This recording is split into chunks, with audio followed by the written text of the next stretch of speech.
¿Qué se necesita para que algo dure para siempre? En el corazón de un imperio que lo devora todo, una familia eligió la resistencia. ¿Qué precio se paga por proteger un alma cuando todos persiguen el beneficio? Veremos cómo el arte de domar caballos se transformó en la creación de los objetos de deseo más codiciados del planeta. Descubrirás las batallas silenciosas, las decisiones imposibles que forjaron su blindaje contra la voracidad del mercado. Entenderás por qué, después de más de 170 años, esta casa sigue siendo el último bastión de un linaje que se niega a vender su historia. Esta es una lección de maestría y tenacidad. Esto es Hermès. Empezamos. En las bulliciosas calles de un París del siglo XIX, donde el eco de los cascos resonaba sobre los adoquines y la elegancia se medía en cada detalle, una historia de artesanía y discreción comenzó a escribirse. Era 1837 cuando Thierry Hermès, un visionario con manos de orfebre y un ojo para la excelencia, abrió las puertas de su taller. Su especialidad, arneses y bridas de la más alta calidad, piezas forjadas con un esmero que pronto los haría indispensables para la élite ecuestre de Europa, desde la nobleza francesa hasta las casas reales del continente. No eran meros accesorios, eran obras de arte funcionales, símbolos de estatus y de un linaje que valoraba la durabilidad y la belleza intrínseca por encima de todo. Con cada generación, el legado de Hermès no solo perduró, sino que evolucionó. Las riendas de cuero dieron paso a baúles de viaje, luego a una sofisticada línea de marroquinería, hasta que el nombre Hermès se convirtió en sinónimo de lujo atemporal. La seda más fina se transformó en pañuelos que contaban historias, y los talleres vieron nacer iconos que trascenderían el tiempo, los bolsos Calais y Birkin, nombres susurrados con reverencia en los círculos más exclusivos del mundo. Durante más de 170 años, esta empresa familiar ha permanecido inquebrantable, una fortaleza de independencia y tradición, pasando de una generación a la siguiente, protegiendo celosamente su ADN. Figuras como Jean-Louis Dumas y Carrick Thomas, al frente de la casa, custodiaron no solo un negocio, sino una filosofía, la lentitud del lujo, la primacía del artesano, el valor incalculable de la herencia.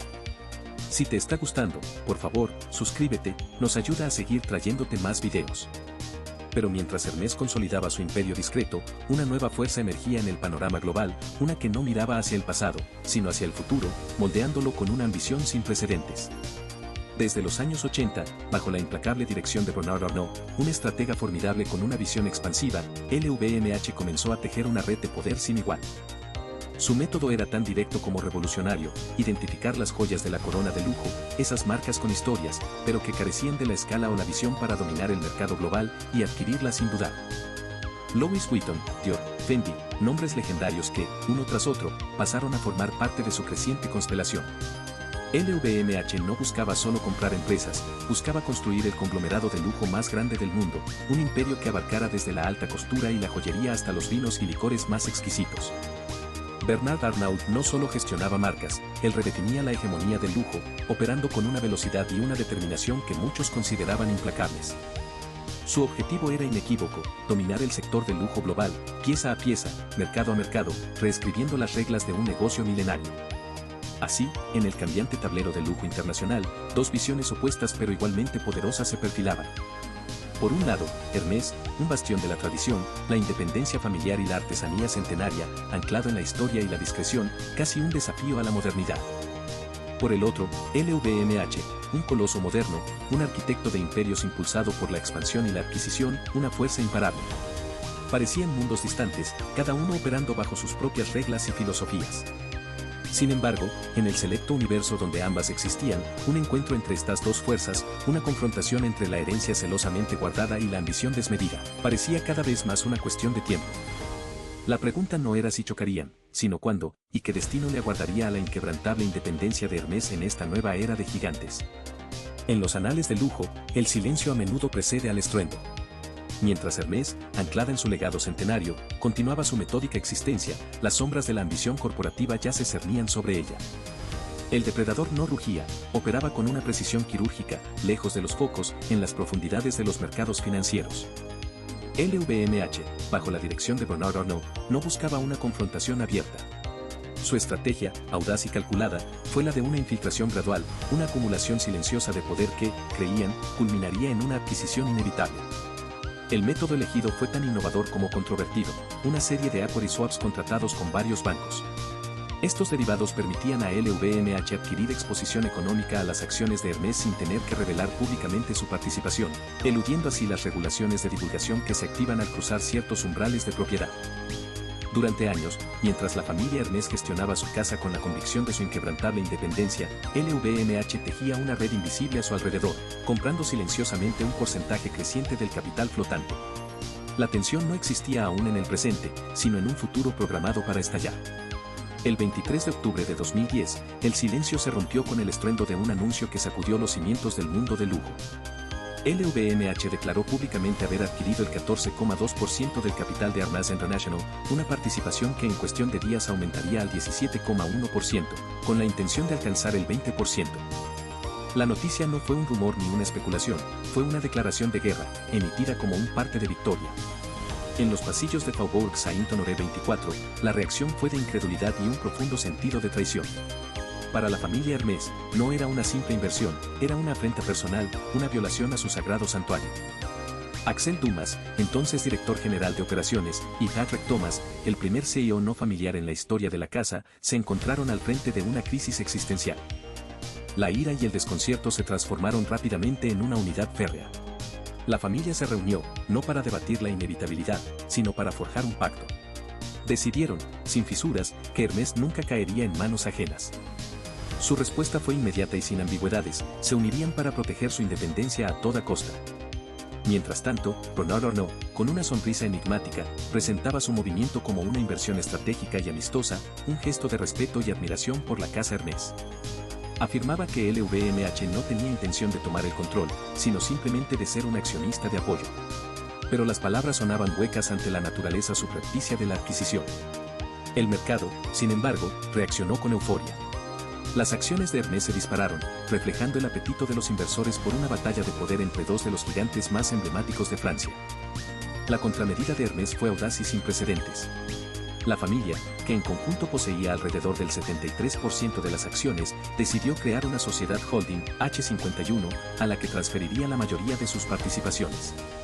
Esta estructura legal, con un blindaje diseñado para durar 20 años, haría casi imposible para cualquier entidad externa obtener una participación mayoritaria sin el consentimiento unánime de los miembros de la familia. Fue un muro legal levantado contra una marea financiera, una afirmación rotunda de su voluntad de proteger un patrimonio que consideraban innegociable. La tensión se hizo palpable. Cada declaración pública, cada movimiento legal, cada fluctuación en el precio de las acciones, era un golpe en una guerra que ya no era silenciosa. La integridad de la familia Hermès estaba en juego, su capacidad para mantener la visión de sus ancestros contra la lógica implacable de la consolidación empresarial. LVMH, por su parte, continuaba incrementando su participación, desafiando la resistencia, convencida de que el tiempo y la presión financiera doblegarían la voluntad de Hermès. Este choque, que había comenzado como una jugada financiera maestra, se había transformado en una saga épica de David contra Goliat, una lucha por la identidad en un mundo globalizado. El punto de no retorno se había cruzado. La inocencia del pasado había sido irreversiblemente perdida. Nada, a partir de ese momento, volvería a ser igual en el venerable hogar de Hermès. La guerra había comenzado, y el destino de una casa centenaria pendía de un hilo. La declaración de guerra, silenciosa en los despachos pero atronadora en los consejos de administración, desató una serie de eventos cuyas ondas se sentirían mucho más allá de las opulentas boutiques parisinas. Lo que LVMH había concebido como una inevitable adquisición, Hermès lo transformaría en un referéndum sobre su propia alma. Ante la amenaza existencial, los distintos clanes de la familia Hermès, que durante generaciones habían cohabitado con sus propias dinámicas, se vieron obligados a forjar una alianza inquebrantable. Nació así la Holding H51, una fortaleza impenetrable diseñada para agrupar la vasta mayoría de sus acciones y blindarlas contra cualquier futura incursión hostil. No era solo una maniobra financiera, era un juramento de fidelidad a un legado, una declaración colectiva de que la casa no se vendería.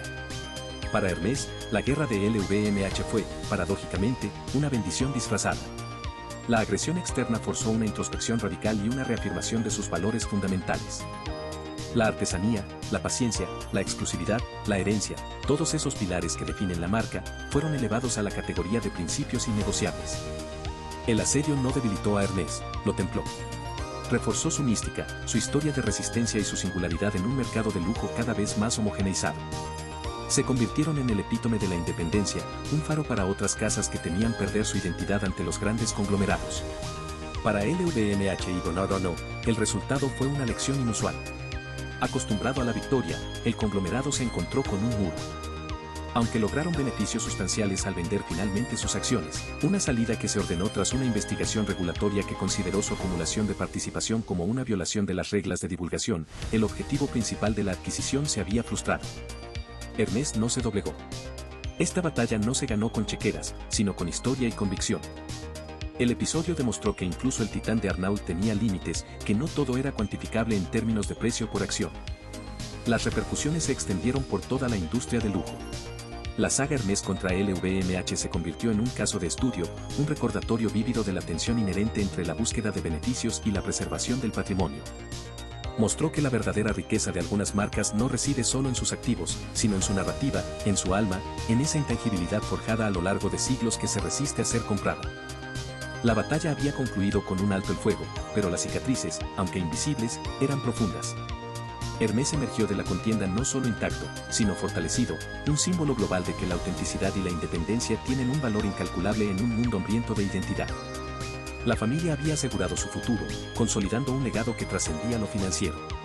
Y así, la guerra silenciosa contra LVMH concluyó, no con una rendición, sino con una reafirmación. La casa Hermès se había mantenido en pie, un testamento perdurable a la idea de que, en ocasiones, la verdadera riqueza de un imperio no se mide por lo que se puede adquirir, sino por aquello que se tiene la fuerza para proteger. Un recordatorio sobrio de que, en la gran danza de la economía global, el espíritu humano y la tenacidad de la tradición a veces pueden triunfar sobre el más implacable de los imperios financieros. Un recordatorio sobrio de que, en la gran danza de la economía global, el espíritu humano y la tenacidad de la tradición a veces pueden triunfar sobre el más implacable de los imperios financieros. Si te ha gustado, suscríbete para más historias increíbles. Nos ayuda mucho a seguir creciendo.